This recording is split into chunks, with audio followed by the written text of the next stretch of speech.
ನಮಸ್ಕಾರ, ಎಫ್ಎಂ ನ್ಯೂಸ್ಗೆ ಸ್ವಾಗತ. ನಾನು ಭಾರ್ಗವಿ. ಇದೀಗ ಬಂದ ನ್ಯೂಸ್ ಅಪ್ಡೇಟ್.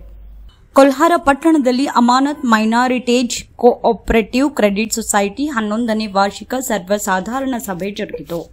ಸಂಬಂಧದೊಂದಿಗೆ ಹಂಚಿಕೊಂಡು ಅನುಮೋದನೆ ಪಡೆಯುತ್ತಿದ್ದೇನೆ. ಇದೆಲ್ಲರ ಜೊತೆಗೆ ಕಾರ್ಯನಿರ್ವಹಿಸುತ್ತಾ ಮುಂದಿನ ವರ್ಷಕ್ಕೆ ಆಡಳಿತ ಮಂಡಳಿ ಸಿದ್ಧಪಡಿಸಲಾದ ಕಾರ್ಯಚಟುವಟಿಕೆಗಳು ಕೂಡ ಸಿದ್ಧಪಡಿಸಿಕೊಂಡು ನಿಮ್ಮ ಮುಂದೆ ನಾವು ಅದಕ್ಕೆ ಅನುಮೋದನೆಯನ್ನ ಪಡೆಯುತ್ತಿದ್ದೇವೆ. ಅದೇ ರೀತಿಯಾಗಿ ಎಲ್ಲವ ವಿಷಯಗಳನ್ನ ತಮ್ಮೊಂದಿಗೆ ಹಂಚಿಕೊಂಡು ವಸೂಲು ಆಗದೇ ಇರುವ ಸಾಲಗಳನ್ನ ಎಬಿಎಂ ದಾವೆಗಳನ್ನ ಹಾಕುವುದರ ಮುಖಾಂತರ ಸಾಲ ವಸೂಲಿಸುವ ಕಾರ್ಯ ಪ್ರಗತಿಯಲ್ಲಿದೆ. ಸಂಘವು ಈಗಾಗಲೇ ತನ್ನ ಶಾಖೆಯನ್ನು ವಿಜಯಪುರದಲ್ಲಿ ಕಾರ್ಯವನ್ನು ನಿರ್ವಹಿಸುತ್ತಿದ್ದು ಸುಮಾರು 1 ಕೋಟಿಗೂ ಹೆಚ್ಚು ಸಾಲ ವಿತರಣೆಯನ್ನು ಮಾಡಿ ಗ್ರಾಹಕರಿಗೆ ಒಳ್ಳೆಯ ಸೇವೆಯನ್ನು ನೀಡುವುದರ ಜೊತೆಗೆ ಲಾಭದಲ್ಲಿ ಸಾಗಿದೆ. 2024-25ನೇ ಸಾಲಿನ ನೆಲವೇಸು ಕ್ಷೇತ್ರ ಜನರೇ ಪಾವನದಿಂದ ಸುರಪತ್ರಿ ಗುರುವೇ ಕೃಪೆಯಾದ ಸಕಲ ಜೀವಾತ್ಮರಿಗೆ ರಕ್ಷಣೆ ಬಯಸಿದ ಆರಾಧ್ಯ ದೈವ ಈ ಭಾಗದ ಪವನ ಪುರುಷ ಜಗದ್ಗುರು ದಿಗಂಬರೇಶ್ವರರನ್ನ, ಈ ಭಾಗದ ಭೂಮಿಯನ್ನ, ಈ ಭಾಗದ ಗಾಳಿಯನ್ನ, ಈ ಭಾಗದ ನೀರನ್ನ ಪಾವನ ಮಾಡಿದ ಪವಾಡ ಪುರುಷ ಲಿಂಗೈಕ್ಯ ಎನ್ನ ಗುರುವರ್ಯ ಕಲ್ಲಪ್ಪಯ್ಯ ಮಹಾಶಿವಯೋಗಿಗಳವರನ್ನ ಸ್ಮರಣೆ ಮಾಡ್ತಾ ಈ ಅಮಾನತ್ ಮೈನಾರಿಟಿ ಕೋಆಪರೇಟಿವ್ ಸೊಸೈಟಿ ನೇಮಿತ ಕೋಲಾರ ಈ ಬ್ಯಾಂಕಿನ 11ನೇ ವಾರ್ಷಿಕ ಸರ್ವಸಾಧಾರಣ ವೇದಿಕೆ ಮೇಲೆ ಆಸೀನರಾಗಿ ಮತ್ತು ಕಾಂಕಾಯ ಗಫಾರಿಯ ಪೀಠಾಧಿಪತಿಗಳಾದ ಅಲ್ಲಾಹ್ ಬಕ್ತಿಯಾರ್ ಖಾನ್ ಪಕಾಂದ್ರವರನ್ನ ಮತ್ತು ಅಧ್ಯಕ್ಷತೆಯನ್ನು ವಹಿಸಿರ್ತಕ್ಕಂತಹ ಈ ಸೊಸೈಟಿಯ ಅಧ್ಯಕ್ಷರಾದ ಮೊಹಮ್ಮದ್ ಸಲೀಂ ಅತ್ತಾರ್, ಅಧ್ಯಕ್ಷರು ಮೈನಾರಿಟಿ ಬ್ಯಾಂಕಿನ, ಹಾಗೂ ಮುಖ್ಯ ಅತಿಥಿಗಳಾಗಿ ಬಂದಿರತಕ್ಕಂಥ ಆತ್ಮೀಯರು ಅಲ್ಲಾಹ್ ಸಜ್ಜಾದೆ ತೀರಾ ಶ್ರೀ ಪ್ರಥಮ ಮಹಾಪೌರರು, ಪ್ರಥಮ ಪ್ರಜೆ ವಿಜಯಪುರ ಮಹಾನಗರ ಪಾಲಿಕೆ, ಅದೇ ರೀತಿ ಆತ್ಮೀಯರು ಮತ್ತು ನಮ್ಮೂರಿನ ಅಭಿಮಾನಿ, ನಮ್ಮ ಅಪಾರವಾಗಿರ್ತಕ್ಕಂಥ ನಮ್ಮ ಬಗ್ಗೆ ಆಗಲಿ ಅವ್ರ ಬಗ್ಗೆ ನಮಗೆ ಅಭಿಮಾನಿ ಇರ್ತಕ್ಕಂಥ ಯುವ ನಾಯಕರು ಮತ್ತು ಭಾಗದ ಎಲ್ಲ ಯುವಕರ ಪ್ರೇರಣೆ ಶಕ್ತಿಯಂತೆ ತಪ್ಪಾಗುತ್ತಿಲ್ಲ ಸನ್ಮಾನ್ಯ ಮೊಹಮ್ಮದ್ ರಫೀಕ್ ಖಾನೆ ಅವರನ್ನ ಮತ್ತು ಈ ಊರಿನ ಇನ್ನೋರ್ವ ಹಿರಿಯರಾಗಿರ್ತಕ್ಕಂತಹ ಸಂಗಮೇಶ್ವರ ವಿದ್ಯಾವರ್ತಕ ಸಂಘದ ಅಧ್ಯಕ್ಷರಾಗಿರ್ತಕ್ಕಂತಹ ಸನ್ಮಾನ್ಯ ಬಸವರಾಜ್ ಪಟ್ಟಪ್ಪ ಗಿಡಾಪುರ ಅವರನ್ನ, ಇನ್ನೋರ್ವ ಸಂಗಮೇಶ್ವರ ವಿದ್ಯಾವರ್ತಕ ಸಂಘದ ಕಾರ್ಯದರ್ಶಿಗಳು ಕೋಲಾರ ಪಟ್ಟಣದ ಹಿರಿಯರಾಗಿರ್ತಕ್ಕಂಥ ಸನ್ಮಾನ್ಯ ಎಸ್ ಪಿ ಪತಂಗಿ ಅವರನ್ನ, ಇನ್ನೋರ್ವ ಬಿಜೆಪಿ ನಾಯಕರಾಗಿರ್ತಕ್ಕಂಥ ಸನ್ಮಾನ್ಯ ಪಿ ಟಿ ಹೆಗೇರಲ್ ಅವರನ್ನ ಮತ್ತು ಭಾರತೀಯ ಜನತಾ ಪಾರ್ಟಿ ಬಿಜೆಪಿ ಮುಖಂಡರಾಗಿರ್ತಕ್ಕಂಥ ಸನ್ಮಾನ್ಯ ಎಂ ಎಸ್ ಬೆಳ್ಳೂರಿ ಅವರನ್ನ, ಬ್ಲಾಕ್ ಕಾಂಗ್ರೆಸ್ ಅಧ್ಯಕ್ಷರಾಗಿರ್ತಕ್ಕಂಥ ಅಮಿತ್ ಪಕಾಣಿ ಅವರನ್ನ ಮತ್ತು ಇನ್ನೋರ್ವ ಈ ನಮ್ಮೂರಿನ ಹಿರಿಯರಾಗಿರ್ತಕ್ಕಂತಹ ಪಂಡ್ಯಾಳ ಅವರನ್ನು ಒಳಗೊಂಡು ವೇದಿಕೆ ಮೇಲೆ ಇರ್ತಕ್ಕಂತಹ ಎಲ್ಲ ಗಣ್ಯಮಾನ್ಯರನ್ನ ಮತ್ತು ಸಮ್ಮೇಳನರಿಗೆ ಶರಣಾರ್ಥಿಗಳು. ಮೊದಲ ನಮ್ಮ ಹಿರಿಯರು ಅಂತಂದ್ರೆ ಒಕ್ಕಲ್ತನ ಆಗ್ಲಿ ಬಿಸಿನೆಸ್ ಆಗ್ಲಿ ಹೆಂಗಿತ್ತು ಅಂತಂದ್ರ ಯಾವರೇ ಅವರಿಗೆ ಅವಶ್ಯ ಇದ್ದಾಗ ದುಡ್ಡು ಕೊಡ್ತಿದ್ದಿಲ್ಲ. ಅವಾಗ ದುಡ್ಡು ಬಹಳ ಕಮ್ಮಿ. ಅವಾಗ ಜೋಳ ಕೊಡೋದು, ಗೋಧಿ ಕೊಡೋದು, ಹತ್ತಿ ಕೊಡೋದು, ಮತ್ತೆ 90% ಒಕ್ಕಲ್ತನ ಮಾಡ್ತಕ್ಕಂಥ ರೈತರು ಏನ್ ಮಾಡ್ತಿದ್ರಂದ್ರ ನಮ್ಮ ಮನೆಯೊಳಗೆ ನಮಗ್ ಉಣ್ಣಾಕ ಏನು ಬೇಕಾಗಿದ್ವಲ್ಲ ಅಂತವುಗಳನ್ನ ಉಂಚಿ ಬಿಚ್ಚಿ ಒಕ್ಕಲ್ತನ ಮಾಡಿ ಒಂದ್ ಸ್ವಲ್ಪ ಜಮೀನು ಬಾಳ ಇರ್ತಂದ್ರ ಆಗಿನ ಕಾಲದಾಗ ಯಾವ್ದು ಧಾನ್ಯ ಹೆಚ್ಚೈತಿ ಆ ಮಾರಿನ ಲಾಭ ಪಡ್ಕೋಬೇಕಂತಕ್ಕಂಥ ಒಕ್ಕಲ್ತನ ಇತ್ತು. ಮತ್ತೆ ಹಿಂಗೆಲ್ಲ ಬ್ಯಾಂಕ್ಗಳು ಅವಾಗ ಇದ್ದಿದ್ದಿಲ್ಲ. ಎಷ್ಟೋ ವರ್ಷದಿಂದ ನಮ್ಮ ಸ್ಟೇಟ್ ಬ್ಯಾಂಕ್ ನಮ್ಮ ಊರಿಗೆ ಬಂದಾಗ ಒಂದು ಪೂಜೆ ಮಾಡಿ ಏನದು ಪ್ರಾರಂಭ ಮಾಡ್ತಕ್ಕಂಥದ್ದು, ಗ್ರಾಮೀಣ ಬ್ಯಾಂಕ್ ಪ್ರಾರಂಭ ಮಾಡ್ತಕ್ಕಂಥದ್ದು ನೋಡಿ. ಆದ್ರೆ ಅಂತ ಬ್ಯಾಂಕ್ಗಳು, ರಾಷ್ಟ್ರೀಕೃತ ಬ್ಯಾಂಕ್ಗಳು, ಸ್ಟೇಟ್ ಲೆವೆಲ್ ಬ್ಯಾಂಕ್ಗಳು ಒಬ್ಬ ಗಂಟ ಕಡೆ ರೈತರಿಗೆ ವ್ಯಾಪಾರಸ್ಥರೆಲ್ಲ ಕೊಡ್ತಿದ್ರು. ಅಂತವ್ರಿಗೆ ವ್ಯಾಪಾರ ಬಹಳ ಸುಲಭ ಇರ್ತದ. ಆದ್ರೆ ಅವ್ರ ಹೆಸರೇ ಏನದು ಹೋಟೆಲ್ ಆಗುದಿಲ್ಲ. ಬಾಡಿಗೆ ರೂಪದೊಳಗೆ ಬೇರೆ ಜಾಗದಾಗ ವ್ಯಾಪಾರ ಮಾಡ್ತಿರ್ತಾರ. ಆದ್ರೆ ಅವಾಗ ಏನಿಲ್ಲ ನಿಮ್ಮ ಹೆಸರು ಉತ್ತಾರಿ ಕೊಡ್ರಿ ನಾನು ಲೋನ್ ಹಾಕ್ತೀನಿ ಅಂತ ಹೇಳಿ ರಾಷ್ಟ್ರೀಕೃತ ಬ್ಯಾಂಕ್ಗಳು ಅಂತ. ಆದ್ರೆ ಅವಾಗ ಇಂಥ ಸೊಸೈಟಿಗಳು ಅಂಥವರನ್ನ ಮೇಲೆತ್ತಲಿಕ್ಕೆ ಇಂಥ ಸೊಸೈಟಿಗಳು ಅವಶ್ಯ ಆಗ್ತಕ್ಕಂಥದ್ದನ್ನ ನಮ್ಮ ಹೇಳಿದ್ರು. ಇದು ಏನ್ ಮಾತಾಡೋ ಅವ್ರು ಹೇಳಿದ್ರು. ಅಂದ್ರೆ ಕಾರಣ ಏನಪ್ಪಾ ಅಂತಂದ್ರ ಮೊದಲು ಮನುಷ್ಯ ಬದುಕಬೇಕಪ್ಪ ಅಂತಂದ್ರ ಆಹಾರ, ವಸತಿ, ಬಟ್ಟೆ. ಒಬ್ಬ ಮನುಷ್ಯ ಜೀವನ ಮಾಡ್ಬೇಕಂದ್ರ ಆಹಾರ ಅಂದ್ರೆ 30 ಊಟ, ವಸತಿ ಚಲೋ ಮನಿ, ಬಟ್ಟೆ ಹಾಕೊಳ್ಳೋ ಖರೀದಿದ್ರೆ ನಾವು ಆರಾಮದೇ ಒಂದು ಹಿಂದಿನ ಕಾಲದೊಳಗೆ ಇರ್ತಿದ್ರು. ಆದ್ರೆ ಇವತ್ತು ಆಹಾರ, ವಸತಿ, ಬಟ್ಟೆ ಒಳಗ ಹಣಕಾಸು ಕೂಡ ಮನುಷ್ಯನಿಗೆ ಒಂದು ಜೀವನದ ಮಾಡ್ಲಿಕ್ಕೆ ಒಂದು ಅವಶ್ಯಕ ವಸ್ತುವಾಗಿ ಒಂದು ಹಣ ಅಂತಕ್ಕಂಥದ್ದು ಕೂಡ ಅವಶ್ಯಕ. ಹೆಚ್ಚು ಹಣದೊಳಗೆ ಮತ್ತು ಮೊಬೈಲ್ ಕೂಡ ಇವತ್ತ ಮನುಷ್ಯನ ಜೀವನದೊಳಗೆ ತನ್ನದೇ ಆದ ಪಾತ್ರವನ್ನ ಜೀವನದೊಳಗೆ ವಹಿಸಾಕತ್ತ. ಆದ್ರೆ ಮನುಷ್ಯನ ಬೇಕು ಬೇಡಿಕೆಗಳನ್ನ ನಾವು ಈಡೇರಿಸಬೇಕಪ್ಪ ಅಂತಂದ್ರ ದುಡಿಬೇಕು. ಆದ್ರೆ ದುಡಿಯುವ ಹೊತ್ತಿನಾಗ ನಮಗೆ ಯಾವಾಗ ಹಣಕಾಸು ಅವಶ್ಯಕಲ್ಲ, ಅವಶ್ಯ ಇದ್ದಾಗ ಇಂಥ ಸೊಸೈಟಿಗಳು ಒಬ್ಬ ಪ್ರತಿಯೊಬ್ಬರನ್ನು ಕೂಡ ಮೇಲೆತ್ತಲಿಕ್ಕೆ ಪ್ರಯತ್ನವನ್ನ ಪಡ್ತಕ್ಕಂಥದ್ದು ನಾವು ನೋಡಿರ್ತಕ್ಕಂಥ. ಇವತ್ತು ಇವರು ಬಿಸಿನೆಸ್ ಅವರು ಕೊಡ್ಲಿ, ರೈತರಿಗೆ ಕೊಡ್ಲಿ, ಇವತ್ತು ಪ್ರಾಥಮಿಕ ಕೃಷಿ ಪತ್ತಿನ ಸಹಕಾರಿ ಸಂಘಗಳು ಇದೆಲ್ಲ ವಿಚಾರ ಮಾಡ್ಬೋದು. 0% ಸಾಲ ಕೊಟ್ಟ ರೈತರನ್ನ ಮೇಲೆತ್ತಲಿಕ್ಕೆ ಇವತ್ತು ಪ್ರಯತ್ನ ಪಡ್ತಕ್ಕಂಥ. ಮೊನ್ನೆ ನಾನು ಟಿವಿ ಮಾಧ್ಯಮದೊಳಗೆ ನೋಡಿದೆ. ಏನಪ್ಪಾ ಅಂತಂದ್ರೆ ರಾಜ್ಯ ಲೆವೆಲ್ ಅಷ್ಟೇ ಅಲ್ಲ, ವಿಜಯಪುರ ಜಿಲ್ಲಾ ಮಧ್ಯವರ್ತಿ ಏನದು ಬ್ಯಾಂಕ್ ಅದಕ್ಕೆ DCC ಬ್ಯಾಂಕ್ ವಿಜಯಪುರ ಅಧ್ಯಕ್ಷರು ಒಂದು ಮಾತು ಹೇಳಿದ್ರು. ಒಂದು ಖುಷಿ ಏನಪ್ಪಾ ಅಂತಂದ್ರ ನಾವು ಹೊಲದೊಳಗೆ ಮನಿ ಕಟ್ತಕ್ಕಂಥ ರೈತರು ಇವತ್ತು ಹೊಲದೊಳಗೆ ಸಡ್ಡು ಹಾಕೊಂಡು ತೋಳಕ್ ಕಡ್ದ ಅನೇಕ ರೈತರು ಕೂಡ ಸತ್ತಿರ್ತಕ್ಕಂಥದ್ದು ನಾವು ಕೇಳಿರ್ತಕ್ಕಂಥ. ಆದ್ರೆ ನನ್ನ ಭಾವನೆ ಪ್ರಕಾರ ಈಗ ಒಂದು ಸ್ವಲ್ಪ ಭೂಮಿ ಮೌಲ್ಯ ಬಹಳ ಹೆಚ್ಚಾಗಿದೆ. ಅದರೊಳಗೆ ನಮ್ಮ ಭಾಗದೊಳಗಂತೂ ಕೇಳಂಗಿಲ್ಲ. 40-50 ಲಕ್ಷ ರೂಪಾಯಿ ಒಂದು ಎಕರೆ, ಬೇರೆ ಕಡೆ ಒಂದು 10-15 ಇರ್ಬೋದು.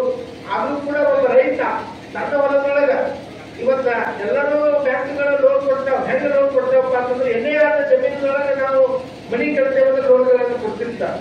ಆದ್ರೆ ಒಬ್ಬ ರೈತನು ಕೂಡ ಒಂದು ಚಲೋ ಮನಿ ಕಟ್ಟಬೇಕು ಕೂಡ ಇರಬೇಕು. ಹೊಲದೊಳಗಡೆ ನನ್ನ ಮಕ್ಕಳ ಹೆಂಡತಿ ಜೊತೆ ಚೆನ್ನಾಗಿ ಜೀವನ ಮಾಡಿ ನೆಮ್ಮದಿ ಇರ್ಬೇಕಂತ ಕನಸ್ಕಂತ ಅವರು ಒಂದೇನು 15 ಇತ್ತು, ಈ ವರ್ಷ 20 ಲಕ್ಷ ರೂಪಾಯಿಗಳನ್ನು ಮಾಡಿದ. ಆದ್ರೆ ಇಂಥವುಗಳನ್ನ ಯಾವುದೇ ರಾಷ್ಟ್ರೀಕೃತ ಬ್ಯಾಂಕ್ಗಳು ಮಾಡಲಿಲ್ಲ. ಸಹಕಾರಿ ಏನು ಮೈನಾರಿಟಿ ಅಂತಕ್ಕಂಥದ್ದು ಸಹಕಾರಿ ಸಂಘ ಮಾಡೈತಿ ಅಂತಕ್ಕಂಥದ್ದನ್ನ ನಾ ಬಹಳ ಅಭಿಮಾನದಿಂದ ಈ ಸಂದರ್ಭದಲ್ಲಿ ಹೇಳಿಕ್ಕೆ ಇಚ್ಛೆ ಪಡ್ತೇನೆ. ಯಾಕಂದ್ರ ಸಹಕಾರ ಅಂದ್ರೆ ಹೆಂಗಪ್ಪ ಅಂತಂದ್ರೆ ಒಂದು ಗಿಡ ಅದ. ಒಂದು ಗಿಡ ಏನದು ಎಲಿ ಇರ್ತಾವ, ಅದಕ್ಕೆ ಕಾಂಡ ಇರ್ತದ, ಅದಕ್ಕೆ ರೆಂಬೆಗಳು ಇರ್ತಾವ. ಆದ್ರ ಅಷ್ಟೆಲ್ಲ ನಮ್ಮ ಕಣ್ಣಿಗೆ ಕಾಣ್ತಾವ. ಆದ್ರೆ ಅದರಿಂದ ನಾನು ಬದುಕ್ತಿರಂಗಿಲ್ಲ. ನೀವೆಲ್ಲ ನೋಡ್ರಿ, ಒಂದು ಗಿಡ ತಳಗೆ ಏನ್ ಬಿಟ್ಟಿರ್ತೈತ್ರಿ ಅದು ಬೇರ. ಆ ಬೇರೆ ಯಾರಿಗೂ ಕಾಣಂಗಿಲ್ಲ, ಯಾರಿಗೂ ಕಾಣಂಗಿಲ್ಲ. ಆದ್ರೆ ಬೇರ ಒಂದು ಕೆಲಸ ಮಾಡ್ತಿರ್ತೈತಿ. ಭೂಮಿ ಒಳಗಿನ ಒಳ್ಳೆಯ ಫಲವತ್ತಾದ ಅಂಶವನ್ನು ಮಾಡಬಾರ್ದು, ತರಕಿಸ್ಲೇತಂತೆ ರಂಡಿಗೆ ಅದು ಹಾಕಿ ಬಳಸ್ತೇನೆ. ಆದ್ರೆ ಬೇರೆ ನಾನು ಕೂಡ ಈ ನೀರನ್ನ ತೆಗೆದು ಮ್ಯಾಲ ಕಳಿಸ್ಬಾರ್ದು ಅಂತ ಅದು ಕೆಲಸ ಮಾಡೋದು ಬಿಟ್ಟು ಅವಾಗ ಗಿಡ ಏನಾಗತ್ರಿ ಒಣಗಿ ಹೋಗ್ತದೆ. ಅಂದ್ರ ಈ ಸರ್ಕಾರಿ ಮೈನಾರಿಟಿ ಸೊಸೈಟಿಗಳ ಮೇಲೆ ಬರಬೇಕಪ್ಪ ಅಂತಂದ್ರ ನಿಮ್ಮೆಲ್ಲರ ಸಹಾಯ ಸಹಕಾರ ಅಂತಕ್ಕಂಥದ್ದು ಇನ್ನೊಬ್ಬರಿಗೆ ಗೊತ್ತಾಗಲಾರ್ದೆ ನೀವು ದುಡಿದ್ರೆ ಮಾತ್ರ ಇವು ಮುಂದೆ ಬರ್ತಾವ ಅಂತಕ್ಕಂಥದ್ದನ್ನ ನಾ ಬಹಳ ಅಭಿಮಾನದಿಂದ ಹೇಳ್ತೇನೆ. ಯಾಕಂತ ನೋಡ್ರಿ, ಇವತ್ತು ನಮ್ಮ ಫೌಂಡರ್ ಅನ್ನಪಕ್ಷ ಬಿಜಾಪುರ ಈ ಬ್ಯಾಂಕ್ ಎಲ್ಲ ಯುವಕರು ಅವ್ರೊಂದು ತಂಡ ಅವಾಗ ಒಂದು ದೊಡ್ಡ ಕಾರ್ಯಕ್ರಮವನ್ನು ಮಾಡಿ ನಮ್ಮ ಕಾನೇ ರಫೀಕ್ ಅವರು ನಾವು ಉದ್ಘಾಟನೆಯನ್ನು ಮಾಡಿದೆವು.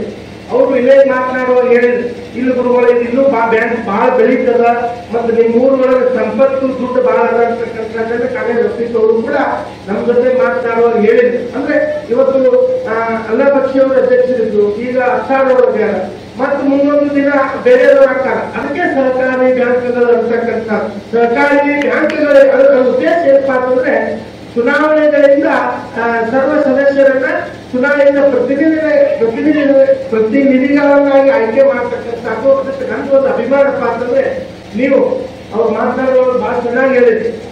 ಇವತ್ತು ನಮ್ಮ ಬ್ಯಾಂಕ್ ಇಷ್ಟೆಲ್ಲ ಸುಸಜ್ಜಿತವಾಗಿರ್ಬೇಕಂದ್ರ ಒಬ್ಬ ಕಟ್ಟ ಕಡೆ ಹೆಣ್ಮಗಳು ಕಾಳೇ ಇರ್ತಕ್ಕಂಥ ಹೆಣ್ಮಗಳು ಅವರನ್ನು ಕೂಡ ಇವತ್ತು ಗುರುತಿಸಿ ಸನ್ಮಾನ ಮಾಡ್ತಕ್ಕಂಥದ್ದು ಮತ್ತು ನಮ್ಮ ಬಸವರಾಜ ಪಟೇಲ್ ಒಬ್ಬ ಒಳ್ಳೆಯ ಗ್ರಾಹಕ ಅಂತ ಪ್ರಶಸ್ತಿಯನ್ನು ಕೊಟ್ಟು ಅಂದ್ರೆ ಕಾರಣ ಏನಪ್ಪಾ ಅಂತಂದ್ರೆ ಅಂಥವ್ರಿಗೆ ಕೂಡ ಖುಷಿ ಆಗ್ತದೆ.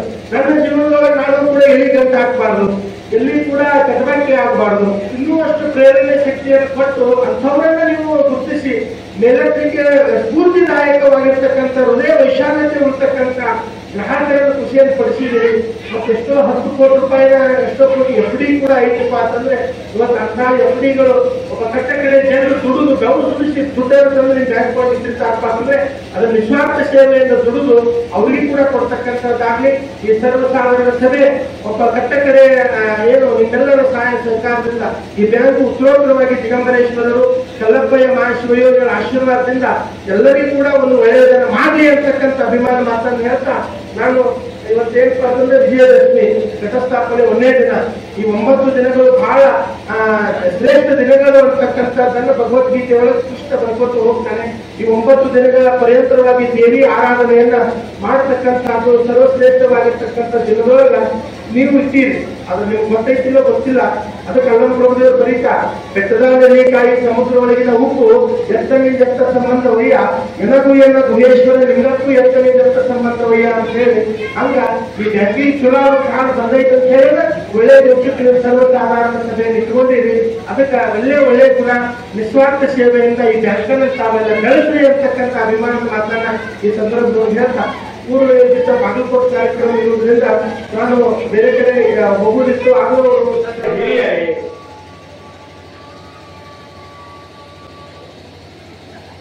ಇವತ್ತು ಬಹಳಷ್ಟು ಸಂತೋಷದ ವಿಷಯ. ಈ ಅಮಾನತ್ ಮೈನಾರಿಟಿ ಕೋಆಪರೇಟಿವ್ ಸೊಸೈಟಿ 2013-14ರಲ್ಲಿ ಪ್ರಾರಂಭವಾಗಿ ಇವತ್ತು ತನ್ನ ಕಾರ್ಯವನ್ನು ನಿರ್ವಹಿಸ್ತಾ ಇದೆ. ಯಾಕಂದ್ರೆ ಒಂದು ಸಂಸ್ಥೆಯನ್ನು ಹುಟ್ಟು ಹಾಕಿ ಅದನ್ನು ಉಳಿಸುವುದು ಬೆಳೆಸುವುದು ಅಷ್ಟು ಸುಲಭ ಸಾಧ್ಯವಲ್ಲ. 13-14 ಇಸ್ವಿಯೊಳಗ ತಾವು ಪ್ರಾರಂಭ ಮಾಡಿ 10-12 ವರ್ಷದಲ್ಲಿ ಈ ಒಂದು ಲಾಭದ ದಿಶೆಯಲ್ಲಿ ಇದನ್ನು ತಾವೆಲ್ಲ ಕೊಂಡೊಯ್ತಿದ್ದೀರ. ತಾವೆಲ್ಲ ಬಡವರಿಗೆ, ಸಣ್ಣ ಸಣ್ಣ ಉದ್ದಿಮೆದಾರರಿಗೆ, ಯಾರು ಅಸಹಾಯಕ ಅವರಿಗೆಲ್ಲ ಸಾಲ ಕೊಟ್ಟು ಈ ಒಂದು ಬ್ಯಾಂಕನ್ನ ಕಳಿಸ್ತಾ ಇದ್ದೀವಿ. ಯಾಕಂದ್ರೆ ಈ ಬ್ಯಾಂಕಿಗೆ ಇರುವಂತಹ ಠೇವಣಿ, ಇಲ್ಲಿ ನಡೆದಂತಹ ವ್ಯವಹಾರ ಇದೀಗ ಪಠಾಣ್ ಅವರು ಹೇಳಿದರು, ಪಠಾಣ್ ಅವರು ನನಗೆ ಆಶ್ಚರ್ಯ ಇತ್ತು. ಯಾಕಂದ್ರೆ ಇಷ್ಟು ಒಂದು ದೊಡ್ಡದಾದ ರೀತಿಯಲ್ಲಿ ಈ ಬ್ಯಾಂಕ್ ಬೆಳೀತಾ ಇದೆ ನನಗ ಗಮನ ಇದ್ದಿದ್ದಿಲ್ಲ. ಯಾಕಂದ್ರೆ ಇವತ್ತು ಕರ್ನಾಟಕ ರಾಜ್ಯದೊಳಗ 4-5 ಸಾವಿರ ಇಂತಹ ಕೋಆಪರೇಟಿವ್ ಸೊಸೈಟಿಗಳು ಇರಬಹುದು. ಬಹಳಷ್ಟು ಇವತ್ತಿನ ಕಾಲದಲ್ಲಿ ಮುಚ್ಚಲಾಗತ್ತೇವೆ. ಅಂತಹ ಸಮಯದೊಳಗ ನೀವೆಲ್ಲರೂ ಸೇರಿ ಒಕ್ಕಟ್ಟಾಗಿ ಅಧ್ಯಕ್ಷರು, ಉಪಾಧ್ಯಕ್ಷರು, ಕಾರ್ಯನಿರ್ವಾಹಕರು, ಸದಸ್ಯರು, ಗ್ರಾಹಕರು ಎಲ್ಲ ಸೇರಿ ಈ ಒಂದು ಬ್ಯಾಂಕನ್ನ ಇಂತಹ ಒಂದು ಲಾಭ ಸ್ಥಿತಿಗೆ ತಂದಿರಲ್ಲ. ಅದಕ್ಕಾಗಿ ಪ್ರಥಮವಾಗಿ ನಮ್ಮೆಲ್ಲರ ಪರವಾಗಿ ಈ ಎಲ್ಲ ಪದಾಧಿಕಾರಿಗಳಿಗೆ, ನಿರ್ದೇಶಕರಿಗೆ, ಅಧ್ಯಕ್ಷರಿಗೆ, ಉಪಾಧ್ಯಕ್ಷರಿಗೆ, ಗ್ರಾಹಕರಿಗೆ ನಮ್ಮೆಲ್ಲರ ತುಂಬ ಹೃದಯದ ಧನ್ಯವಾದಗಳು ನೀಡಿದ್ದಾರೆ. ಎರಡನೇದಾಗಿ ತಾವೆಲ್ಲ ಸರ್ವಸಾಧಾರಣವಾಗಿ ಈ ಜನರಲ್ ಬಾಡಿ ಮೀಟಿಂಗ್ ಸದಸ್ಯರು, ಪದಾಧಿಕಾರಿಗಳು, ಅಧ್ಯಕ್ಷ ನಿಂತು ಈ ನಿಮ್ಮೆಲ್ಲ ಬ್ಯಾಂಕು ಈಗ ಬೆಳೀತಾ ಇದೆ, ಇನ್ನೂ ಬೆಳಿಬೇಕು. ತಾವು ಇನ್ನೂ ಬಡವರಿಗೆ, ಸಣ್ಣ ಸಣ್ಣ ವ್ಯಾಪಾರಿಗಳಿಗೆ, ಯಾರ ಸಹಾಯಕರಿಗೆ ಸಾಲವನ್ನು ಕೊಟ್ಟು ಇನ್ನೂ ಇದನ್ನು ಬೆಳೆಸಬೇಕು. ಇಷ್ಟಾದ ತಾವೆಲ್ಲ ಇದೀಗ ಉತ್ತಮ ಗ್ರಾಹಕರಿಗೆ ತಾವೆಲ್ಲ ಸನ್ಮಾನ ಮಾಡಿದ್ರಿ. ಆಮೇಲೆ ನಿವೃತ್ತಿಯಾದಂತಹ ಅಧ್ಯಾಪಕರಿಗೆ ಮಾಡಿದ್ರಿ. ಇನ್ನಷ್ಟು ತಾವು ಸಮಾಜಮುಖಿಯಾಗಿ ಯಾರು ಆಪತ್ತು ಕಾಲದಲ್ಲಿ ಈಗ ಕೊರೋನಾ ಬಂದ ಸಂದರ್ಭದಲ್ಲಿ ಹೇಗೆ ಸಹಾಯ ಮಾಡಿದ್ರು ಅಂತ ಯಾವ ಸಂದರ್ಭವಲ್ಲ ಈ ಬ್ಯಾಂಕಿನವರು ನಿಂತು ಆ ಸಮಾಜಕ್ಕೆ ಧೈರ್ಯ ತುಂಬುವುದು, ಆ ಸಮಾಜಕ್ಕೆ ಸೇವೆ ಮಾಡುವಂತಹದ್ದು ಮತ್ತ ಕೆಲವು ತಂದೆ ತಾಯಿ ನೋಡ್ತಿರಂಗಿಲ್ಲ, ಬಹಳ ಅಸಹಜವಾಗಿರುತ್ತೆ, ಅಂತವ್ರಿಗೆ ಸಹಾಯ ಮಾಡುದು, ಯಾರ ಕೊಡೋ ವಿದ್ಯಾರ್ಥಿಗಳಿಗೆ ಆ ಗರುತಿಸಿ ಸನ್ಮಾನ ಮಾಡುದು, ಈಗ ತಾವೆಲ್ಲ ಸಮಾಜಮುಖಿಯಾಗಿ ಇನ್ನಷ್ಟು ತಮ್ಮದು ಕಾರ್ಯ ನೆರವೇರಲಿ, ತಮ್ಮ ಸೇವೆ ಮುಡಿಪಾ ಇರಲಿ. ಇದರಿಂದ ಈ ಬ್ಯಾಂಕಿಗೆ ಅಪರೋಕ್ಷವಾಗಿ ಅನುಕಂಪ, ವಿಶ್ವಾಸ, ನಂಬಿಕೆ, ಪ್ರೀತಿ ಇವೆಲ್ಲ ಬರ್ತಾವೆ. ಬ್ಯಾಂಕ್ ಬೆಳಲಿಕ್ಕೆ ಸಹಾಯ ಆಗ್ತದೆ ಅನ್ನುವಂತಹ ಮಾತನ್ನ ಈ ಸಂದರ್ಭದಲ್ಲಿ ಹೇಳ್ತಾ, ಇನ್ನೊಂದು ಏನಿಲ್ಲಿ ಯಾರು ಸಾಲ ತಗೊಂಡಿರಿ, ಗ್ರಾಹಕರು ಯಾರಿರಿ, ಅವ್ರಿಗೆಲ್ಲ ನಂದೊಂದು ವಿನಂತಿ, ತಾವೆಷ್ಟೇ ಸಾಲ ತಗೊಳ್ಳಿ, ನಮ್ದೇನು ಅಭ್ಯಂತರ ಇಲ್ಲ. ಆದ್ರ ಅದನ್ನ ತುಂಬುವಂತ ವ್ಯವಸ್ಥೆ ಸಕಾಲಕ್ಕ ಅದನ್ನು ತುಂಬುವಂತ ವ್ಯವಸ್ಥೆ ತಾವೊಂದು ರೂಪರೇಖೆಗಳನ್ನ ಹಾಕೊಂಡು ಸರಿಯಾಗಿ ತುಂಬಬೇಕು. ಯಾಕಂದ್ರೆ ಇದರಿಂದ ತಮ್ಮ ಗುಣಮಟ್ಟ, ಜೀವನ ಮಟ್ಟನೂ ಸುಧಾರಿಸ್ತಿ, ಬ್ಯಾಂಕಿನೂ ಬೆಳೆಯುತ್ತೆ. ಅದಕ್ಕೆ ಇದೆಲ್ಲ ಗಮನದಲ್ಲಿಟ್ಕೊಂಡು ತಾವೆಲ್ಲ ಏನ್ ನಡೆಸ್ತಾ ಇದ್ದೀವಿ, ತಾವೆಲ್ಲ ಇದು ಒಂದು ಉತ್ತಮ ಬ್ಯಾಂಕ್ ಆಗ್ಬೇಕು, ಇದು ಒಂದು ಇತರಿಗೆ ಮಾದರಿ ಆಗ್ಬೇಕು, ಇದು ಕರ್ನಾಟಕ ರಾಜ್ಯದಲ್ಲಿ ಪ್ರಶಸ್ತಿಗೆ ಆಗ್ಬೇಕು. ಅಷ್ಟೆಲ್ಲ ಶಕ್ತಿ ಸಾಮರ್ಥ್ಯಗಳನ್ನ ಅಲ್ಲ ಆ ಭಗವಂತ ತಮಗೆಲ್ಲ ಕೊಡಿ, ಇದು ಉತ್ತರೋತ್ತರವಾಗಿ ಬೆಳೆಯಲಿ ಅಂತ ಹಾರೈಸಿ ಎಲ್ಲರಿಗೂ ವಂದನೆಗಳನ್ನು ಸಲ್ಲಿಸಿ ನನ್ನ ಮಾತುಗಳನ್ನು ಮುಗಿಸ್ತಾ ಇದ್ದೇವೆ. ಜೈ ಕನ್ನಡ. ಎಲ್ಲ ರೈತರಿಗೆ ನಮಸ್ಕಾರವನ್ನು ಸಲ್ಲಿಸುತ್ತಾ, ಈ ಒಂದು ಹೊಲ ಈ ಒಂದು ಮೊಟ್ಟ ಮೊದಲಿಗೆ ಬ್ಯಾಂಕ್ ಓಪನಿಂಗ್ ಮಾಡುವ ಸಂದರ್ಭದಲ್ಲಿ ಸೋದರರಾದ ಅಲ್ಲಾವತ್ ಬಿಜಾಪುರ ಅವರು ಅವಾಗ ನನ್ನ ಕರೆದಿದ್ರು. ನಾನು ಬಂದಿದ್ದೆ, ಮಾನ್ಯ ಸಚಿವರು ಬಂದಿದ್ರು. ಒಂದು 12 ವರ್ಷ ಹಿಂದ್ಗಡೆ ನಾನು ಅದಕ್ಕೆ ಒಂದು ಅತಿಥಿ ಸ್ಥಾನ ವಹಿಸಿದ್ದೆ. ಇವತ್ತು ನನಗೆ 12 ವರ್ಷ ಬೆಳಕು ಕರೆದಿರಿ. ಬಹಳ ಒಳ್ಳೆಯ ಒಂದು ವಿಷಯ. ವಾರ್ಷಿಕ ಮಹಾಸಭೆಗೆ ಆಗಿದ್ದಂತಹ ಅಲ್ಹಜ್ ಬಕ್ತಿಯಾರ್ ಖಾನ್ ಪಠಾಣ್ ಪೀಠಾಧಿಪತಿಗಳು ಅವರ ಅನಿವಾರ್ಯ ಕಾರಣಕ್ಕೆ ಬರ್ಲಾಕ್ಕಿಲ್ಲ, ಅವರ ಚಿರಂಜೀವಿ ಬಂದಿದ್ದಾರೆ. ಅವರಿಗೆ ಈ ಸಂದರ್ಭದಲ್ಲಿ ನಮಸ್ಕಾರ ಸಲ್ಲಿಸುತ್ತಾ, ಪರಮ ಪೂಜ್ಯ ಆರಾಧ್ಯ ದೈವ ಕಲಿನಾಥ ದೇವರು ಪೀಠಾಧಿಪತಿಗಳು ದಿಗಂಬರೇಶ್ವರ ಕೋಲಾರ ಅವರಿಗೆ ನಾನು ನಮಸ್ಕಾರವನ್ನು ಸಲ್ಲಿಸುತ್ತೇನೆ. ಇನ್ನೊಂದು ಮೊಹಮ್ಮದ್ ಅಧ್ಯಕ್ಷತೆ ವಹಿಸಿದಂತಹ ಮೊಹಮ್ಮದ್ ಸಲೀಂ ಅತ್ತಾರ್ ಅಧ್ಯಕ್ಷರು ಅಮಾನತ್ ಮೈನಾರಿಟಿ ಕೋಆಪರೇಟಿವ್ ಸೊಸೈಟಿ ಲಿಮಿಟೆಡ್ ಅವರಿಗೂ ನಮಸ್ಕಾರವನ್ನು ಸಲ್ಲಿಸುತ್ತಾ, ನಮ್ಮ ಮುಖ್ಯ ಅತಿಥಿ ನಮ್ಮ ವಿಜಯಪುರದ ಪ್ರಥಮ ಮಹಾಪೌರರಾದಂತಹ ಸಜ್ಜಾದೆ ಅಲ್ಹಜ್ ಸಜ್ಜಾದೆ ಪೀರ ಮುಸ್ಲಿಂ ಅವರಿಗೂ ಮತ್ತು ಮುಖ್ಯ ಅತಿಥಿಗಳಾದಂತಹ ಅವರಿಗೂ, ಅಲ್ಹಜ್ ಬ್ಲಾಕ್ ಕಾಂಗ್ರೆಸ್ ಅಧ್ಯಕ್ಷರು ಆರ್.ಬಿ. ಪಕಾಡಿ ಸಾಹೇಬರಿಗೂ ನಾವು ಈ ಸಂದರ್ಭದಲ್ಲಿ ನಮಸ್ಕಾರ ಸಲ್ಲಿಸುತ್ತಾ, ಮತ್ತು ಸೋದರ ಎಂ.ಎಸ್. ಬೆಳಗ್ಗೆ ಅವರಿಗೂ, ಗಿಡಪ್ಪು ಅವರಿಗೂ, ಪತಂಗಿ ಸಾವ್ಕಾರ್ ಅವರಿಗೂ, ಟಿ. ಹೆಗ್ಡ ಸಾಹೇಬರಿಗೂ, ಗಣ್ಯವ್ಯಕ್ತಿಗಳು ಕೋಲಾರ ಅಲ್ಹಜ್ ಗೌರಿ ಸಾಹೇಬ್ ಗಿರ್ಗಾಂವರಿಗೂ ಕೂಡ ನಮಸ್ಕಾರ ಸಲ್ಲಿಸುತ್ತಾ, ಅವರಿವರಲ್ಲದೆ ಎಲ್ಲರಿಗೂ ವೇದಿಕೆ ಮೇಲೆ ಕುಂತಹ ಎಲ್ಲ ಹಿರಿಯರಿಗೂ ಮುಖಂಡರಿಗೂ ನಮಸ್ಕಾರವನ್ನು ಸಲ್ಲಿಸುತ್ತಾ, ಈ ಒಂದು ಮೊಟ್ಟ ಮೊದಲಿಗೆ ನಾನು ಯಾರು ಬೇಜಾರಾಗಬೇಡ್ರಿ. ಈಗ ಕಲಿನಾಥ್ ದೇವರವರು ಮಾತಾಡಿದ್ರು, ನಮ್ಮ ಪೂಜ್ಯ ದಿಗಂಬರೇಶ್ವರ ಮತ್ತು ಪತಂಗಿ ಸಾವ್ಕಾರ್ ಅವರು, ಬೆಳಗಿಯವರು ಎಲ್ಲರ ಮೊಟ್ಟ ಮೊದಲಿಗೆ ನಾನು ಒಂದಿಷ್ಟು ಮಾತನ್ನು ಬಯಸುತ್ತೇನೆ. ಈ ಬ್ಯಾಂಕನ್ನು ಬೆಳೀಬೇಕಾದ್ರೆ ವೈಮನಸ್ಸಿರಬಾರ್ದು. ಫಸ್ಟಿಗೆ ತಮ್ಮ ವೈಮನಸ್ಸು ಬದಿಗಿಡಬೇಕು. ಏನೇ ಇದ್ರೂ ಕೂಡ ಒಂದು ಬ್ಯಾಂಕ್ ಬೆಳಿಬೇಕಾಗಿತ್ತಪ್ಪ ಅಂತಂದ್ರ ಅದು ನಮ್ಮ ಮನೆತನದ ಒಂದು ಏನದು ನಮ್ಮ ಅನುಸಂಬಿತ ಬ್ಯಾಂಕಿನ ಮಣಿ ಹ್ಯಾಂಗೆ ಬೆಳಿಬೇಕಂತ ಏನು ಉದ್ದೇಶ ತಗೋತಿಲ್ಲ. ಅದೇ ಉದ್ದೇಶ ಎಲ್ಲ ಡೈರೆಕ್ಟರ್ಗಳಲ್ಲಿ ಮನಸ್ಸಿನಲ್ಲಿ ಬರಬೇಕು. 12 ವರ್ಷ ಆಯ್ತು ನಾನು ಬೆಳೆಸಿ ಇಲ್ಲ ಚೆನ್ನಾಗಿಲ್ಲ.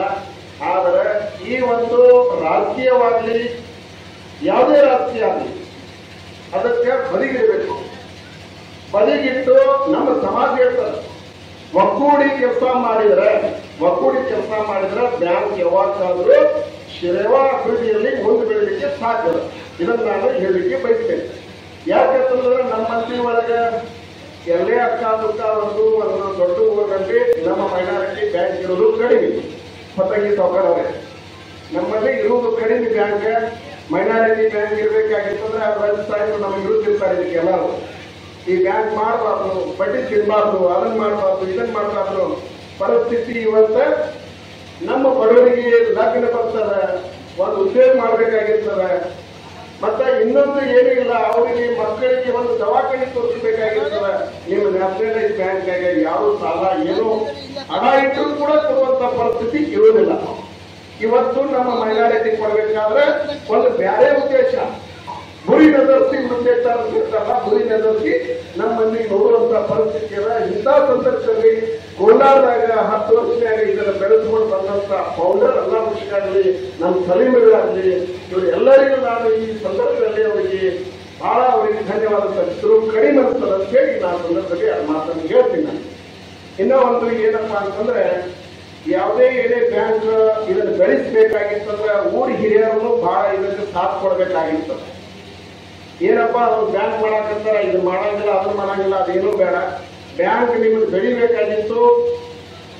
ನೀವು ಏನಾರ ಒಂದು ಮುಂದೆ ಬೆಳೆಸಬೇಕು, ನಾ ದೊಡ್ಡ ಪ್ರಮಾಣದಲ್ಲಿ ಅದರಾಗಂತೂ ನಮ್ಮ ಮಂದಿ ಒಳಗೆ ಅದ್ರಾಗ ಒತ್ತಾಡ್ತಿದ್ರೆ ಬಹಳ ಶಾಪ ಆಗ್ತದೆ ಅಂತ ಹೇಳಿ ಅವ್ರ ಮನಸ್ಸಿಗೆನೆ ಮೊದಲು ನಂಬಿಕೆ ಇಟ್ಟಿರ್ತಾರ. ಯಾರೋ ಒಬ್ರು ಅದು ಹೊರಗೆ ಸಿಗುವಂತ ಪರಿಸ್ಥಿತಿ ಬರುವುದಿಲ್ಲ. ಎಲ್ಲರೂ ಒಗ್ಗಟ್ಟಾಗಿ ನೀವು ಒಂದು ಬ್ಯಾಂಕ್ ಬೆಳೆಸಿದ್ರಪ್ಪ ಅಂತಂದ್ರೆ ಇದು ಬಹಳ ಅತಿ ಎತ್ತರ ಮಟ್ಟಕ್ಕೆ ಹೋಗುವಂತ ಸಂದರ್ಭ ಆಗ್ತದೆ. ಮತ್ತೆ ನೀವು ಎಷ್ಟು ದುಡ್ಡು ಇದರೊಳಗೆ ಟರ್ನ್ ಓವರ್ ಮಾಡ್ತೀರಿ, ಅದೇ ಒಂದು ನಮ್ಮ ಶಿವಾನಂದ ಪಾಟೀಲ್ ಸಾಹೇಬರು ಹೇಳಿದ್ರು ಅಂತ ಒಂದು ಮಾತು ಹೇಳಿದ್ರು. ಆ ಟೈಮ್ದಾಗ ಎಷ್ಟು ನೀವು ಬೆಳೆಸ್ತೀರಿ ಅಷ್ಟು ನಾನು ಸಾಲ ಬಂದು ಕೊಡ್ತೀನಿ ಅಂತ ಹೇಳಿದ್ರು.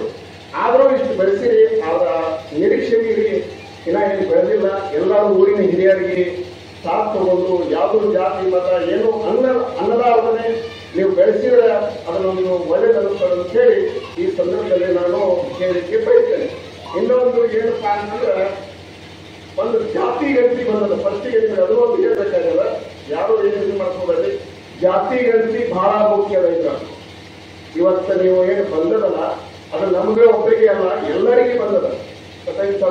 ಜಾತಿ ಗಣತಿ ಬಂದದ, ಅದರ ಒಳಗೆ ನೀವು ಇವತ್ತು ಏನು ಕಲಿಸ್ತೀರಿ, ನಾಳೆ ನಿಮ್ಮ ಮಕ್ಕಳಿಗೆ ಮೊಮ್ಮಕ್ಕಳಿಗೆ ಅದೇ ಒಂದು ನಿರ್ಧಾರ. ಮುಂದಿನ ಭವಿಷ್ಯಕ್ಕೆ ಬಹಳ ಮಕ್ಕಳಿಗೆ ಅನುಕೂಲ ಆಗ್ತದೆ.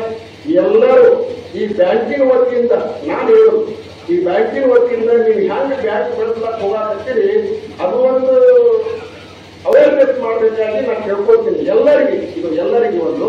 ಮತ್ತು ಬ್ಯಾಂಕ್ ಬೆಳೆದ ಬೆಳಕು ವರ್ಷಕ್ಕೆ ಒಂದು ಆದಾಯ ತೋರಿಸ್ತಿಲ್ಲ, ಸಲೀಮ್ ಆದಾಯ ತೋರಿಸ್ತೀರಿ. ನಿಮ್ಮ ಎಲ್ಲ ಡೈರೆಕ್ಟರ್ಗಳು ಕೂಡಿ ಇವತ್ತು ಕೆಲವು ಕಡು ಬಡವರು ಇರ್ತಾರ, ಅದರ ಬರ್ತಕ್ಕಂಥ ಲಾಭಾಂಶದ ಒಂದು 30% ಆ ತಾಯಂದ್ರಿಗಾಗಲಿ ಅಣ್ತಂದ್ರಿಗಾಗಲಿ ತಂದೆ ಸಮಾನ ಇರ್ತಕ್ಕಂಥ ಎಲ್ಲರಿಗೆ ನೀವು ಒಂದು ಕಣ್ಣಿನ ಆಪರೇಷನ್ ಮಾಡಿಸಿದ್ರೆ ಈ ಬ್ಯಾಂಕಿನ ವತಿಯಿಂದ ಒಳ್ಳೇದಾಗ್ತದೆ ಅಂತೇಳಿ ನಾನು ಅದನ್ನು ಬಯಸ್ತೀನಿ.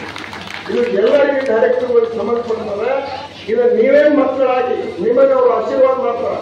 ಅವ್ರ ಮಕ್ಕಳು ನೋಡಲಿಲ್ಲಪ್ಪ ಅಂತಂದ್ರೆ ಅದು ಮುಂದೆ ನಿಮಗೆ ಎಲ್ಲ ಡೈರೆಕ್ಟರ್ಗಳಿಗೆ ಇದರ ಬರ್ತಕ್ಕಂಥ ಲಾಭಾಂಶದಲ್ಲಿ ನೀವು ಅದನ್ನು ಮಾಡ್ತೀನಿ ಅಂತ ಹೇಳಿದ್ರಿ. ಅದನ್ನು ಈಗ ನಮ್ಮ ಆಶ್ವಾಸನ ಕೊಡಕ್ಕಿರ್ತೀರಿ. ಮುಂದೆ ನೀವು ಇದೊಂದು ದವಾಖಾನೆ ವರ್ಷಕ್ಕೆ ಒಮ್ಮೆ 6 ತಿಂಗಳಿಗೆ ಒಮ್ಮೆ ಒಂದು ಕ್ಯಾಂಪ್ ಇಡಿ. ಅವ್ರಿಗೇನು ಬಹಳ ಖರ್ಚು ಬರುವುದಿಲ್ಲ, ಏನೂ ಖರ್ಚು ಬರಲ್ಲ. ಅದು ಬಂದದ್ರೊಳಗೆ ಸ್ವಲ್ಪ ಖರ್ಚು ಬರ್ತದ. ಅವರಿಗೆ ದೇವರ ಕಣ್ಣ, ನೀವು ದೇವರೆಲ್ಲ ಹುಟ್ಟಿಸಿ ಕಳಿಸಿರ್ತಾರ, 2ನೇ ದೇವ್ರು ನೀವು ಆಗ್ತೀರಿ. ಯಾಕಂದ್ರೆ ಅವ್ರಿಗೆ ಆಪರೇಷನ್ ಮಾಡಿಸಿ ಚಸ್ಮಾ ಕೊಡಿಸಿ ಅವ್ರಿಗೆ ಬಿಟ್ಟಪ್ಪ ಅಂತಂದ್ರೆ ನಿಮ್ಮನ್ನು ಮಕ್ಕಳಿಗಿಂತ ಹೆಚ್ಚಿಗೆ ಸ್ಥಿತಿ ಅವ್ರು ಮಾಡ್ತಾರ. ಅದು ಆಶೀರ್ವಾದ ಆಗ್ತದೆ. ಈ ಬ್ಯಾಂಕ್ ಮುಖಾಂತರ ನೀವು ಮಾಡಬೇಕಾಗಿ ನಾನು ಕೇಳ್ಬೋದು. ಇನ್ನೂ ಒಂದು ಏನಪ್ಪಾ ಅಂತಂದ್ರೆ, ಬಹಳಷ್ಟು ಅಲ್ಲೇ ಮೈಕ್ರೋ ಫೈನಾನ್ಸ್ ಅಂದ್ರೆ ಹೆಂಗಪ್ಪ ಅಂತಂದ್ರ ಅವ್ರು ವಾರದ ಬಡ್ಡಿ, ತಿಂಗಳ ಬಡ್ಡಿ, ತಿಂಗಳ ಬಂದು ವಸೂಲಿ ಮಾಡ್ತಾರ, ಮತ್ತ ಚಿತ್ರ ಇಂಜಿನಿಯರ್ ಕೊಡ್ತಾರ. ಇವೆಲ್ಲ ತಪ್ಪಬೇಕಪ್ಪ ಅಂತಂದ್ರೆ ನಾ ಒಂದು ವಿನಂತಿಯನ್ನು ಮಾಡ್ತೀನಿ. ಏನು ಈಗ ನೀವು ಬ್ಯಾಂಕನ್ನ ಉತ್ತಮ ರೀತಿಯಲ್ಲಿ ನಡೆಸಿದ್ದೀರಿ, ಇನ್ನೂ ಕೂಡ ಕಟ್ಟಕಡೆ ಸಮಾಜದ ಕಟ್ಟಕಡೆ ಇವತ್ತು ಹಿಂದೂ ಇರಲಿ ಮುಸ್ಲಿಂ ಇರಲಿ ಯಾರೇ ಇರಲಿ ಯಾರು ತೊಂದರೆ ಒಳಗಿದ್ದಾರೆ ಅಂಥವರಿಗೆ ಈ ಬ್ಯಾಂಕು ನೆರವಾಗಬೇಕು. ಸಹಕಾರ ಅಂದ್ರೆ ಇಲ್ಲಿ ನಾವೀಗ ರಾಷ್ಟ್ರೀಕೃತ ಬ್ಯಾಂಕಿಗೆ ಹೋಗ್ತೀವಿ, ಅಲ್ಲೆಲ್ಲ ಸಾಕಷ್ಟು ಪೇಪರ್ಸ್ ಕೇಳ್ತಾರ. ಇತ್ತಿತ್ತಾಗ 2-3 ವರ್ಷದಿಂದ ಸಿಬಿಲ್ ಸ್ಕೋರ್ ಅದಿದ್ರೆ ಮಾತ್ರ ನಿಮ್ಗೆ ಲೋನ್ ಕೊಡ್ತೀವಿ, ಇಲ್ಲಿ ಕಡೆ ಕೊಡುದಿಲ್ಲ ಅನ್ನೋದ್ರೆ ಯಾರು ಕೂಡ ಸಾಕಷ್ಟು ಕುಟುಂಬ ತೊಂದರೆ ಹೋಗಿರ್ತಾವ. ತುಂಬುದಾಗಿರಾಗಿಲ್ಲ, ತುಂಬುದಾಗಲಾರ್ದಲ್ಲಿ ಸಿಬಿಲ್ ಸ್ಕೋರ್ ಕಡಿಮೆ ಬರ್ತದೆ, ಯಾರು ಲೋನ್ ಕೊಡುದಿಲ್ಲ ರಾಷ್ಟ್ರೀಕೃತ ಬ್ಯಾಂಕ್ನಾಗ.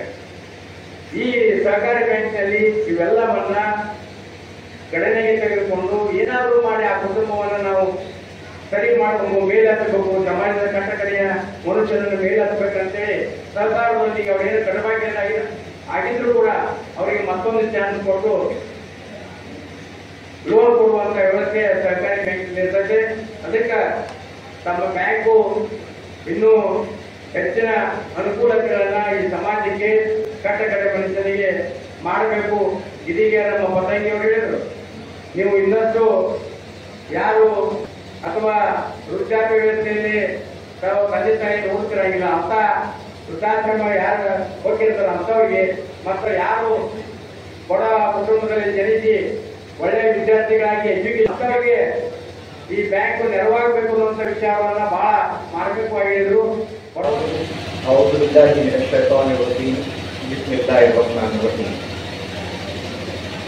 ಇವತ್ತಿನ ದಿವಸ ಅಮಾನತು ಕೋಆಪರೇಟಿವ್ ನಮ್ಮ ಸೊಸೈಟಿಯ 11 ವರ್ಷೀಯ ಸಾಮಾನ್ಯ ಸಭೆಯನ್ನು ಈ ಕಾರ್ಯಕ್ರಮದಲ್ಲಿ ದಿವ್ಯ ಸಾಹಿತ್ಯ ವಹಿಸಿದಂಥ ಅಲ್ಹಾಜ್ ಬಖ್ತಿಯಾರ್ ಖಾನ್ ಪಠಾಣ್ ಅವರ ಅನುಪಸ್ಥಿತಿಯಲ್ಲಿ ಅಯ್ಯೂಬ್ ಖಾನ್ ಪಠಾಣ್ ಅವರು ವಹಿಸಿದ್ದಾರೆ.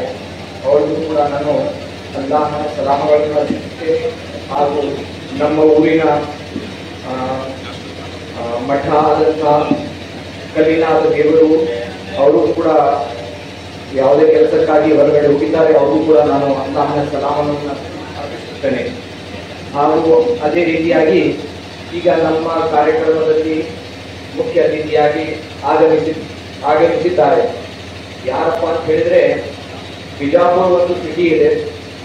ಬಿಜಾಪುರ ಸಿಟಿ ಯಾವುದಪ್ಪ ಸಿಟಿ ಅಂತ ಹೇಳಿದ್ರೆ ಐತಿಹಾಸಿಕ ಸಿಟಿ ಅದು. ಆ ಐತಿಹಾಸಿಕ ಸಿಟಿಯಲ್ಲಿ ಇತಿಹಾಸ ಬರೆದಂತ ಮೊದಲನೆಯ ಮೇಯರ್ ಯಾರ ಇದ್ದಾರೆ ಅಂತ ಹೇಳಿದ್ರೆ ಅದು ನಮ್ಮ ಮುಷರೀಫ್ ಸಾಹೇಬ್. ಅವರು ಯಾಕೆ ಹೇಳ್ತಾ ಇದ್ದಾರೆ ಅಂತ ಹೇಳಿದ್ರೆ, ಅವ್ರಿಗಿಂತ ಮೆಜಾರಿಟಿ ಬಿಜೆಪಿ, ಅವರು ಮುಸ್ಲಿಮರು ಕಾಂಗ್ರೆಸ್ ನಲ್ಲಿದ್ರು.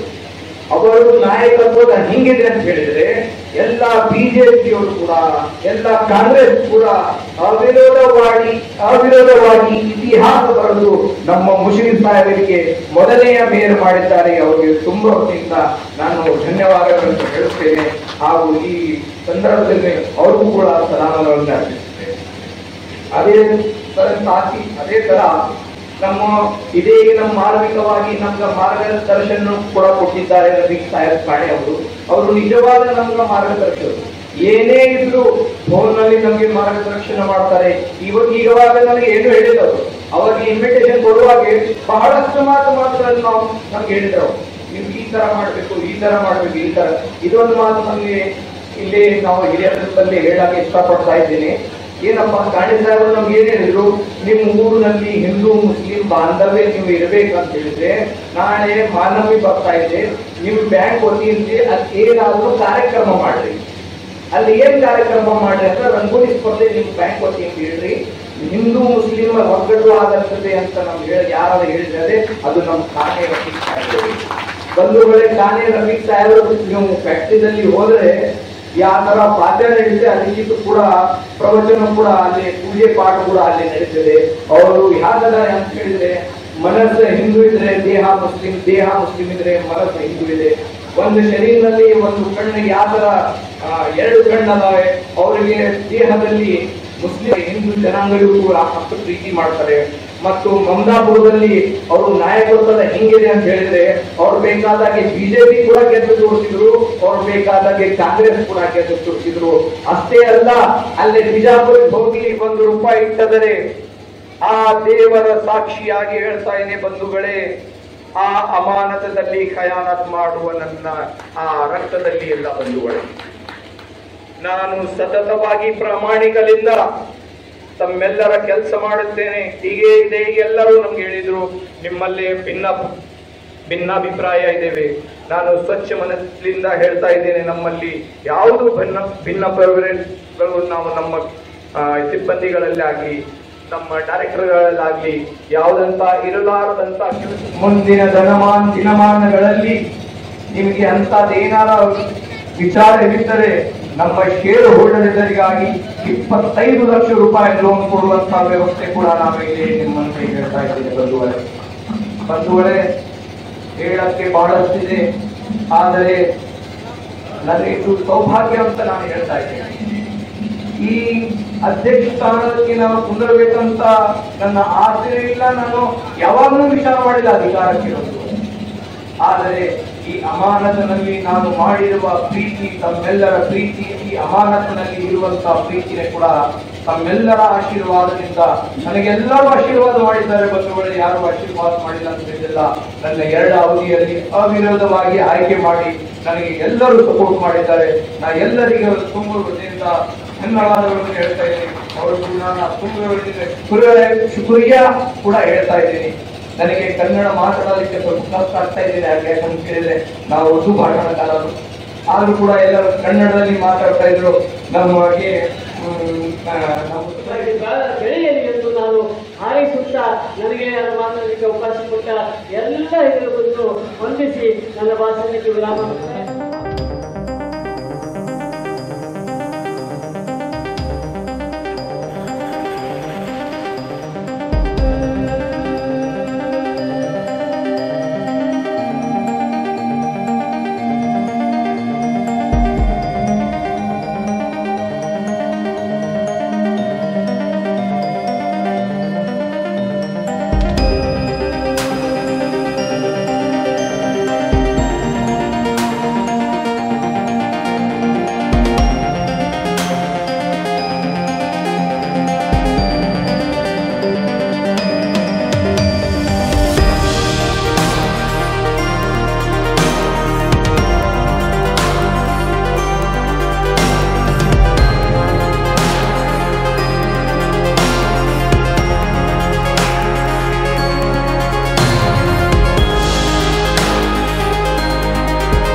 ಹಜರತ್ ಖಾನ್ ಬಾಬಾ ತಂತ್ರ ಮಂತ್ರದ ಪ್ರಸಿದ್ಧಿ ಪಡೆದ ಮಹಾಗುರುಗಳು.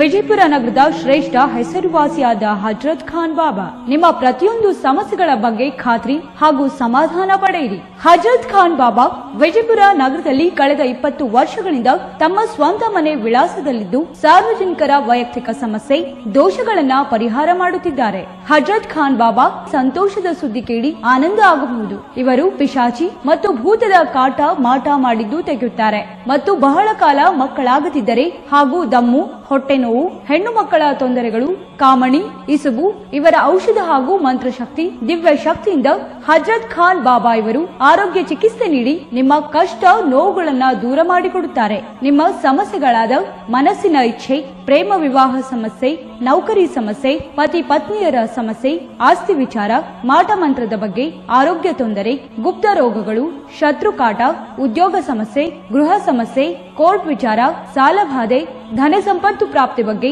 ಸಂತಾನ ಪ್ರಾಪ್ತಿ ಬಗ್ಗೆ, ರೋಗಿಗೆ ಔಷಧ ನಾಟುವ ಬಗ್ಗೆ, ವಿವಾಹ ಸಮಸ್ಯೆ, ವಿದ್ಯೆ ಸೇರಿದಂತೆ ಈ ಎಲ್ಲಾ ಪ್ರತಿಯೊಂದು A to Z ಸಮಸ್ಯೆಗಳ ಬಗ್ಗೆ ಖಾತ್ರಿ ಹಾಗೂ ಸಮಾಧಾನ ಪಡೆಯಿರಿ. ಹಜರತ್ ಖಾನ್ ಬಾಬಾ ಕಳೆದ 2 ದಶಕಗಳಿಂದ ತಮ್ಮ ಸ್ವಂತ ಮನೆ ವಿಳಾಸದಲ್ಲಿದ್ದು ಸಾರ್ವಜನಿಕರ ವೈಯಕ್ತಿಕ ಸಮಸ್ಯೆ ದೋಷಗಳನ್ನ ಪರಿಹಾರ ಮಾಡುತ್ತಿದ್ದಾರೆ. ನಿಮ್ಮ ಸಮಸ್ಯೆಗಳ ಪರಿಹಾರಕ್ಕೆ ಕರೆ ಮಾಡಿ ಪರಿಹಾರ ಪಡೆದುಕೊಳ್ಳಬಹುದು. Mobile number 9972183841. ಸ್ವಂತ ಮನೆ ವಿಳಾಸ Hazrat Khan Baba, Sainik school, first gate, bus stop, Ibrahim Roza back side, Horti plot, Rahim Nagar, Vijayapura.